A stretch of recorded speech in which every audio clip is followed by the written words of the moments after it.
Comencemos con una oración.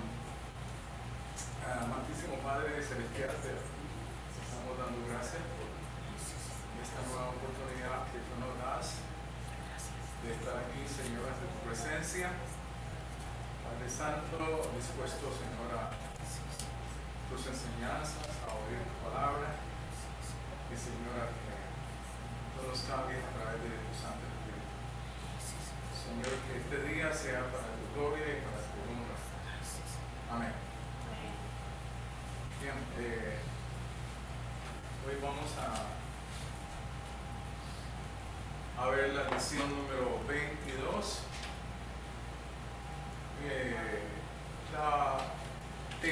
El tema de hoy va a ser la gracia. Gracia sobreabundante. Nos vamos a dedicar hoy a analizar lo que es la gracia y a que tengamos una idea clara de la gracia. Gracia sobreabundante. Estamos todavía en el capítulo 5, estamos todavía en los versículos 12 al 21. Hoy es nuestra tercera lección acerca de de este pasaje. Y va a ser nuestra última lección en este pasaje. O sea, el domingo próximo comenzamos el capítulo número 6.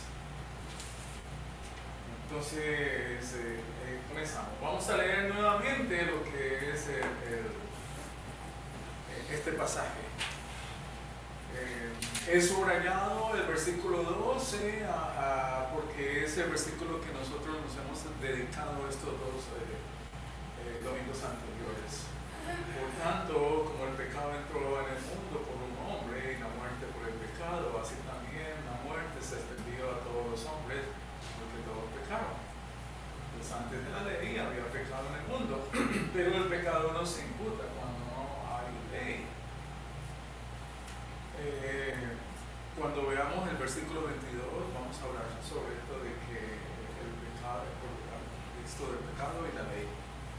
Sin embargo, la muerte reinó desde Adán hasta Moisés, aún sobre los que no habían pecado, con una transgresión semejante a la de Adán, el cual es figura del que había de venir.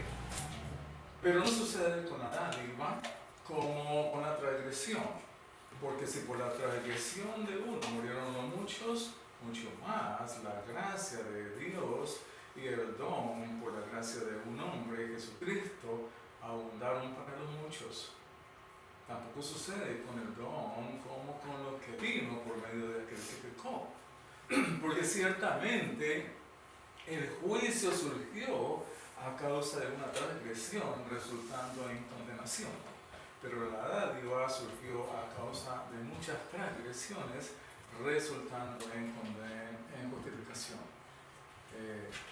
Si ustedes pueden notar aquí, después del versículo 12, Pablo va a dedicarse ahora a lo que es el tema de la gracia. Veamos aquí, por ejemplo, versículo 15, dice la dádiva, el regalo. Y cuando aquí concretamente Pablo habla de la dádiva, está hablando de la gracia. Gracia como un regalo, la dádiva. Luego acá tenemos la gracia nuevamente en el versículo 15. Luego tenemos la gracia nuevamente y luego tenemos dádiva. En estos primeros versículos vemos 4 veces que Pablo se refiere a la gracia o dádiva. Sigamos. Porque si por la transgresión de uno, por este reino la muerte, mucho más reinarán en vida por medio de uno, Jesucristo, los que reciben la abundancia de la gracia y del don de la justicia. Así pues, tal como por una transgresión resultó la condenación de todos los hombres, así también por un acto de justicia resultó la justificación de vida para todos los hombres. Porque, así como por la desobediencia de un hombre los muchos fueron constituidos pecadores, así también por la obediencia de uno los muchos serán constituidos justos. Y la ley se introdujo para que abundara la transgresión. Pero donde el pecado abundó, sobreabundó la gracia. Para que, así como el pecado reinó en la muerte, así también la gracia reine por medio de la justicia para vida eterna mediante Jesucristo nuestro Señor. Amén. Vamos a ver aquí nuevamente en versículo 17 Pablo habla de la gracia.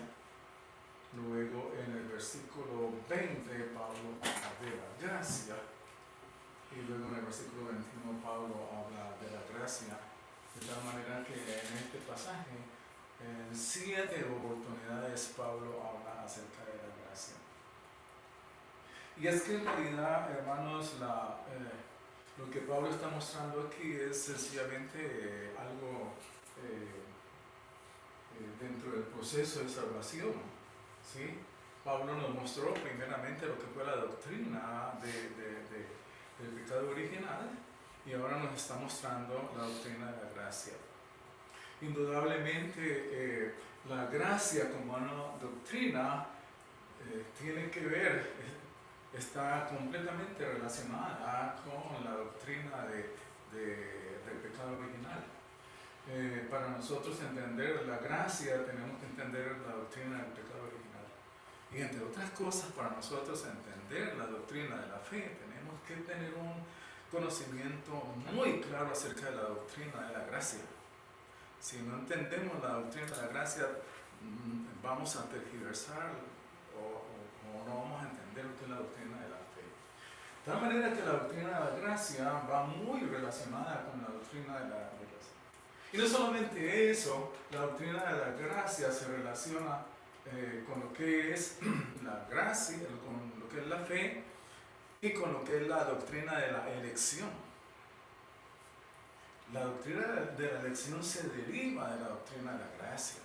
¿Sí? Todos estos conceptos son conceptos muy interrelacionados el uno con el otro. Bien, entonces lo que yo voy a hacer en esta mañana es primero a mostrarles por qué la doctrina de la gracia es tan importante. Y segundo, cómo Pablo la explica aquí, ¿sí? En este pasaje que nosotros hemos visto. Y cómo explica Pablo lo que es la doctrina de la gracia. Eso es lo que me propongo en esta mañana. Primero, la importancia de la doctrina de la gracia. Y segundo, lo que es la gracia. Para eso voy a referirme rápidamente a lo que es la teología del pecado original de Agustín, Lutero y Calvino, de la cual luego se va a derivar la doctrina de la gracia. Ustedes saben, Agustín fue un teólogo del siglo IV y durante la Edad Media los teólogos solían llamar al teólogo Agustín con el nombre de el teólogo de la gracia. Agustín, el teólogo de la gracia. Porque en realidad fue Agustín la persona que dio todo el valor, toda la importancia a lo que es la gracia. Anteriormente, dentro de toda la historia teológica, no había habido un teólogo que resaltara y entendiera y explicara lo que es la gracia como Agustín. Igualmente después, ya con Lutero y Calvino, pues ellos toman Lutero fue un monje agustiniano. Recuerden ustedes nuestras primeras lecciones donde nos dedicamos a la vida de Lutero. Un monje agustiniano, pues indudablemente toda su doctrina se basaba en Agustín. Y luego Calvino, en las obras de Calvino cita a Agustín. ¿Cita la Biblia o Agustín? Esas son como las dos fuentes de Calvino. Y Lutero y Calvino se convierten, como ustedes saben, en lo que se llama aquí con la frase latina que dice post tenebras luz. Post tenebras luz en latín, que quiere decir tras las tinieblas luz. Post tenebras luz, tras las tinieblas luz. Somos muy afortunados que el español se parece mucho al latín porque, bueno, viene del latín, ¿no? Sí, entonces, por ejemplo, la doctrina de la gracia, gracia en español, y la única diferencia con el latín es la T, gratia, es gracia. Es un concepto que nosotros usamos mucho, la gracia, ¿verdad? Cuando decimos muchas gracias y decimos de nada. Entre otras cosas, en inglés uno dice muchas gracias y no dice de nada, sino que dice you're welcome. Entonces, es como, ¿verdad? Entonces, estos señores, Agustín, Lutero y Calvino, tomaron la teología, tomaron la religión cristiana y la llevaron de las tinieblas en las que estaba encadenada a la luz, ¿sí? En contraste con la corrupción de la Iglesia Católica Romana, los reformadores dieron una nueva vida al Evangelio, ¿sí? Entonces, Agustín es el doctor de la gracia. Y para Agustín darle importancia a esto de la gracia, Agustín es la persona que más desarrolló la doctrina del pecado original. A partir de eso él desarrolla la doctrina de la gracia. Bueno, para San Agustín, después del pecado, después de que Adán pecó, el hombre se convirtió en una persona con una incapacidad moral. Es decir, que la caída del hombre fue tan radical. El pecado de Adán fue un pecado tan corrupto que invadió de tal manera la humanidad que nacemos en un estado que la Biblia describe como un estado de muerte espiritual, como un estado, Lutero llamaba esclavitud de la voluntad. Así tiene un libro que se llama La esclavitud de la voluntad. Algo como dice Pablo, uno quiere hacer lo bueno, pero hace lo malo. Eso lo dice claramente Pablo, ¿sí? Una esclavitud de pecado, ¿sí? Entonces nosotros somos moralmente impotentes para hacer las cosas de Dios, moralmente impotentes para nosotros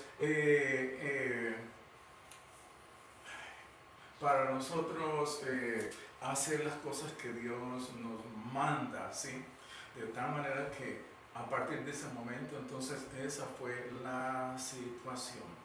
Y en la teología del pecado original, pues hay muchas versiones, muchas maneras de explicar esto. Para unos dice que no fue tan grave el asunto, ¿sí? Pero Y otros dicen que no nos pueden culpar por el pecado de Adán. Yeah. Otros dicen que no nos pueden culpar por el pecado de Adán. Yeah. No tenemos por qué llevar la carga. Claro. Sí. Entonces, eso es lo que se llama como la incapacidad moral. Y para nosotros entender esto un poco, por ejemplo, podemos ver o establecer comparar lo que es el hombre antes de la caída con el hombre después de la caída. ¿Cómo era el hombre antes de la caída? Leamos Génesis del 1 al 26 al 27.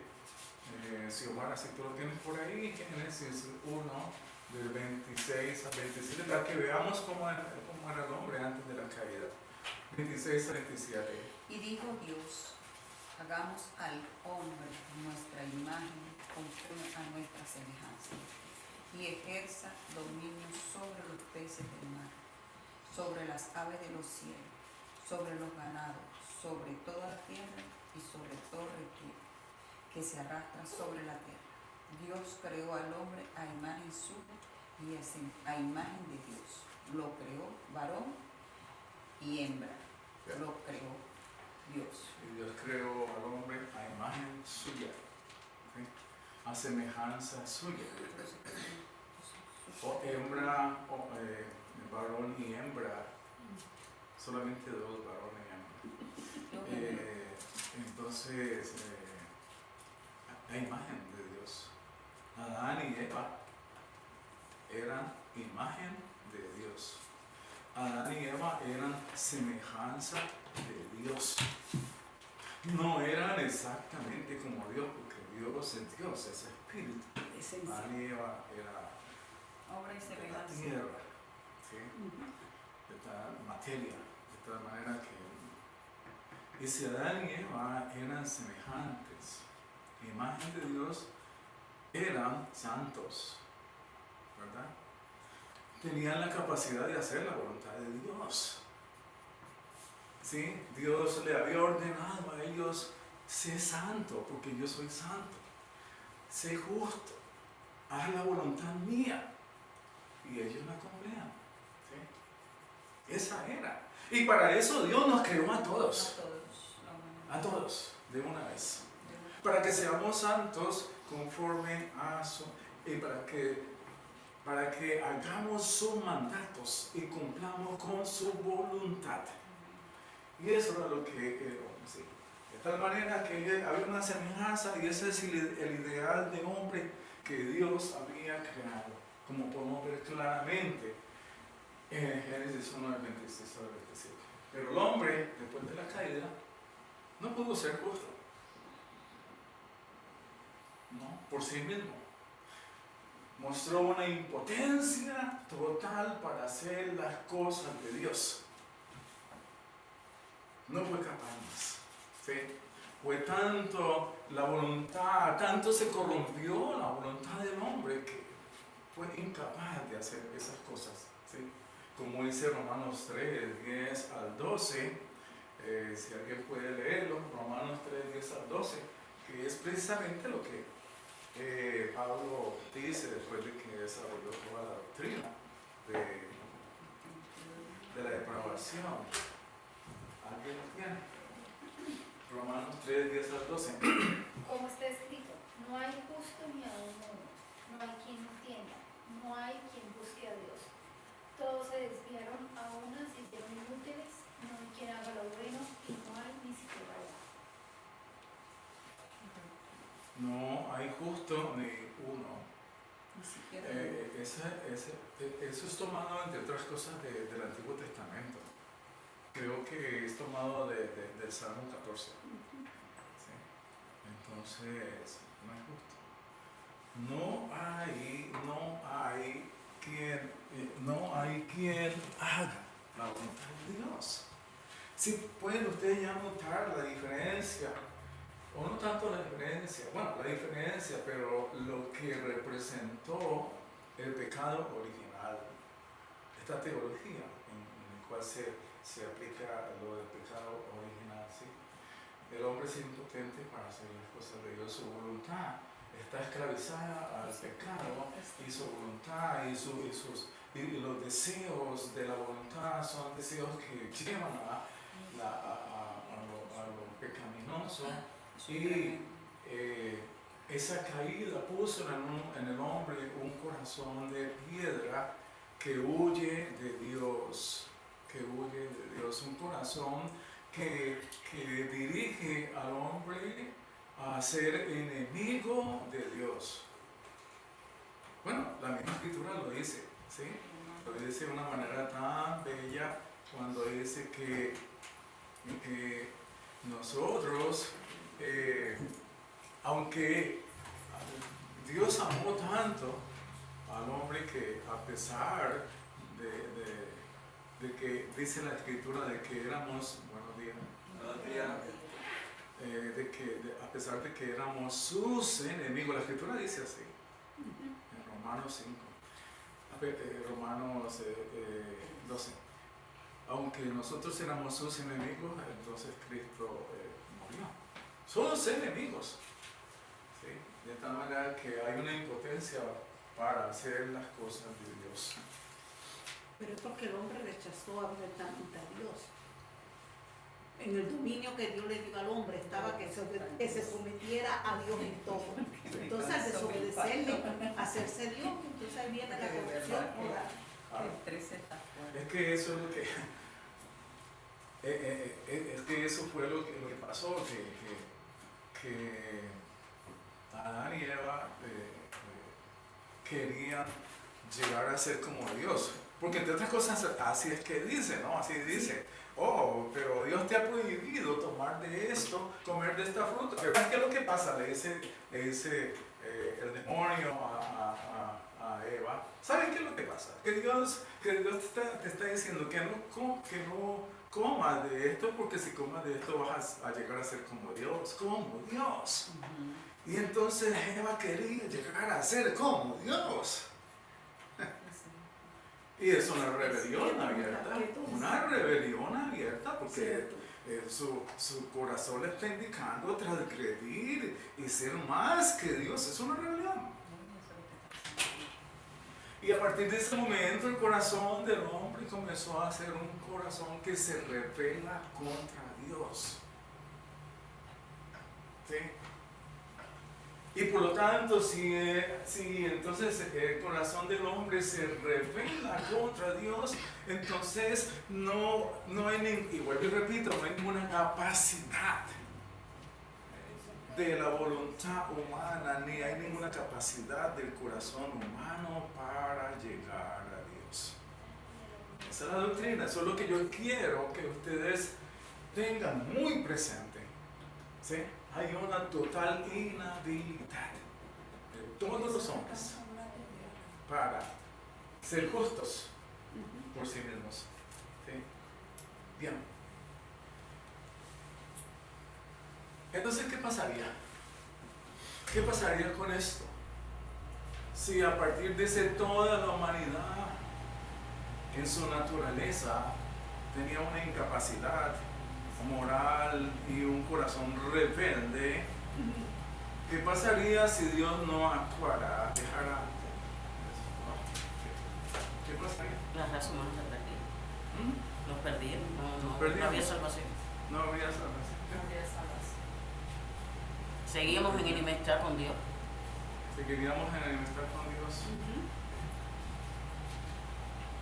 Y nos volveríamos entonces diositos en la tierra. Los diositos que van a ser condenados. Pecadores.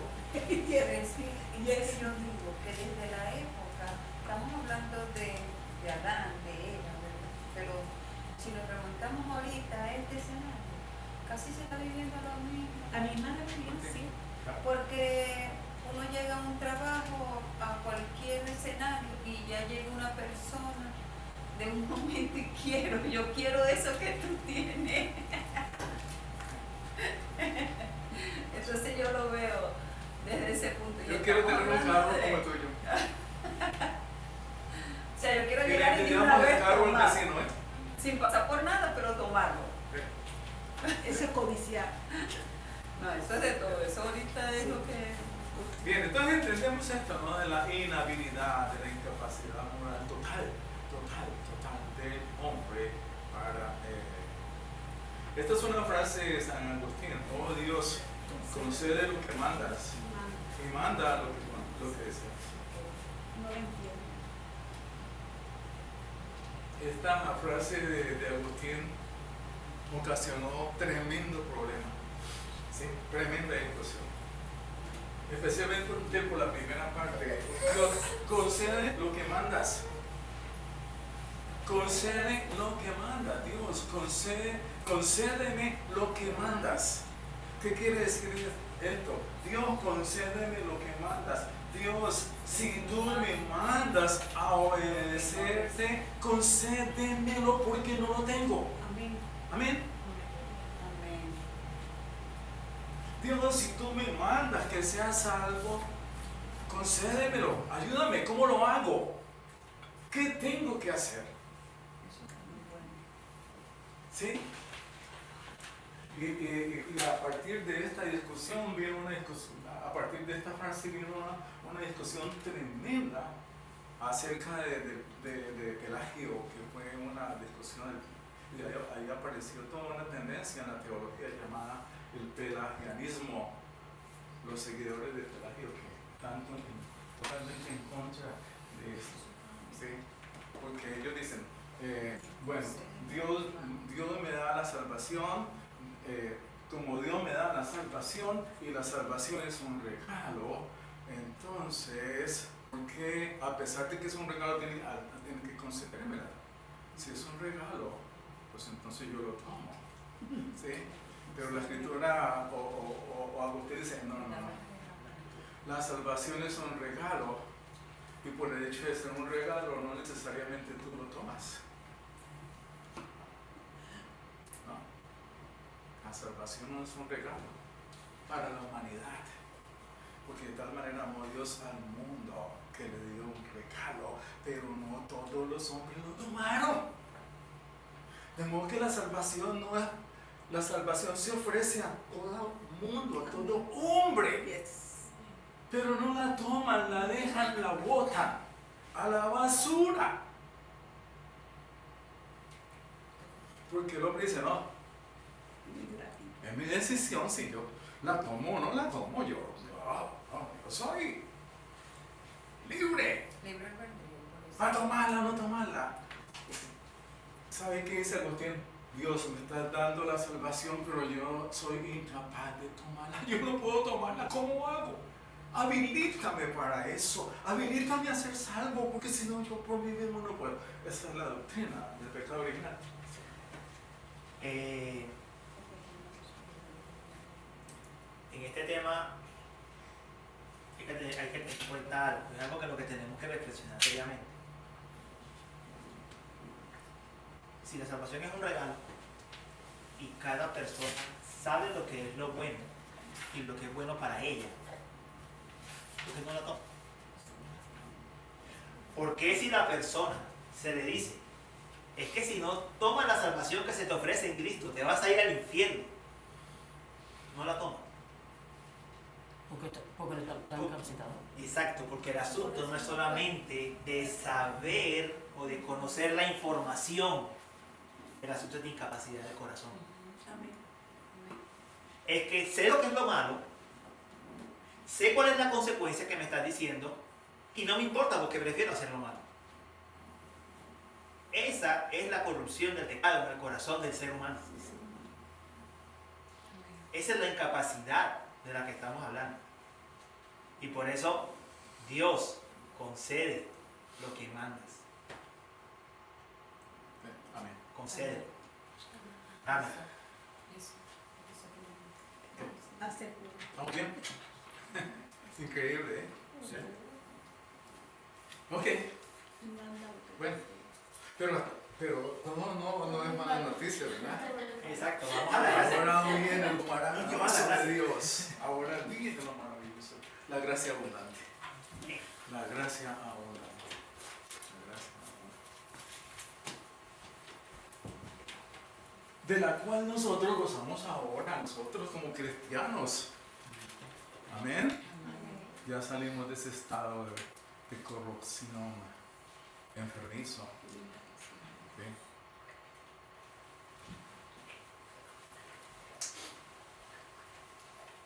Y bueno, para eso voy a basarme en el versículo 20, que este es un versículo precioso, precioso. Muchos dicen que este versículo es algo así como el faro en medio del mar, cuando el mar está en tormenta. Ese faro que ilumina con la luz y hace que el capitán que está ahí luchando contra esa tremenda, está mirando allá la luz. ¿Sí? Y la ley se introdujo para que abundara la transgresión, pero donde el pecado abundó, sobreabundó la gracia. Este versículo tiene dos partes, pero yo quiero sobre todo referirme a la última parte, pero donde el pecado abundó, sobreabundó la gracia. Pero quiero hacer algunas anotaciones como las siguientes. ¿Qué quiere decir Pablo cuando dice la ley se introdujo para que abundara la transgresión? ¿Cómo así? La ley se introdujo para que hubiera más pecado, para que el pecado se incrementara o para que no. Ustedes saben, en primer lugar, Dios no tienta a nadie. ¿Sí? No tienta a nadie. ¿Sí? La tentación no viene de Dios, sino que la tentación nace de nuestro propio corazón. Eso es lo que dice Santiago. ¿Sí? Además, acuérdense que, por ejemplo, en Romanos 3, 19 al 20, Pablo nos habla de que la ley tiene como propósito el hacernos caer en cuenta de los pecados. Entre otras cosas, la ley por sí misma no te lleva a pecar. La ley por sí misma no lo lleva a uno a pecar. ¿Sí? ¿Sí? La ley te informa. ¿Sí? Entonces, ¿qué quiere decir esto de que abundara la transgresión? La ley de alguna manera sacó a la luz la verdadera naturaleza y magnitud del pecado para que pudiera verse como lo que realmente es. Eso es esencialmente la función de la ley, ¿sí? Sacar a la luz la verdadera naturaleza y magnitud del pecado, ¿sí? Como Pablo dice que él cometía tantos errores porque él era ignorante de esos errores. Pablo dice eso. Y la ley se introdujo para que abundara la transgresión, es decir, la ley muestra los pecados.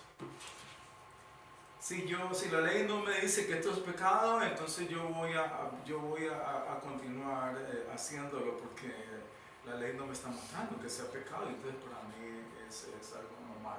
La ley muestra los pecados, ¿ok? Segundo, la ley revela la naturaleza del pecado, de tal manera que la ley de Dios muestra de qué se trata ese pecado, y ese pecado no es sino sencillamente una rebelión contra Dios. Esa es la naturaleza del pecado, rebelarse contra Dios. En tercer lugar, la ley revela el poder del pecado. El poder del pecado, de tal manera que nosotros vemos cómo, a pesar de que hayan tantas leyes y la una y la otra ley, de todas maneras el hombre sigue las mismas. ¿Sí? Y entonces el hombre transgrede esto y entonces se trata de poner una ley para evitar que eso siga sucediendo y sigue sucediendo. Y luego se pone otra ley y también el hombre la viola. Y para evitar que viole esa ley, el hombre pone otra ley y esa ley también la viola. Y no hay solución. Por eso por internet tienen tanto problema y tantas leyes. El pecado es poderoso. Número 4, la ley revela el engaño del pecado. El pecado es engañoso. El pecado humano se introduce a través del engaño. ¿Sí? Sí, señor. El engaño. El Por pecado eso es engañador. Engañaron a Eva. Sí. Acuérdense, por ejemplo, el caso de Eva. La serpiente la engañó. Uy, tú vas a ser poderosa, grande. ¿Sí? La matriarca. Sí. Esto me recuerda lo que acá, en Estados Unidos se llama con el nombre del scam. S-C-A-M. Scam, el fraude, el engaño. Son miles y miles, millones de personas son engañadas y son trillones de dólares que roban a la gente cada año, trillones de dólares, especialmente a los seniors como nosotros. ¿Sí? Sí. Y entonces la policía dice, por favor tengan en cuenta, no se dejen engañar. Y dice, estrategias para no dejarse engañar. Primero, si ustedes le están ofreciendo algo que es muy fácil y muy bueno, ojo. ¿Sí? Como dice en inglés, too good to be true. Too good, tan bueno que no puede ser cierto. Pero precisamente es un engaño, y nosotros lo bueno, lo que sea fácil, la manera más fácil del $1,000,000 o la manera más fácil de llegar a algo, entonces yo lo obtengo.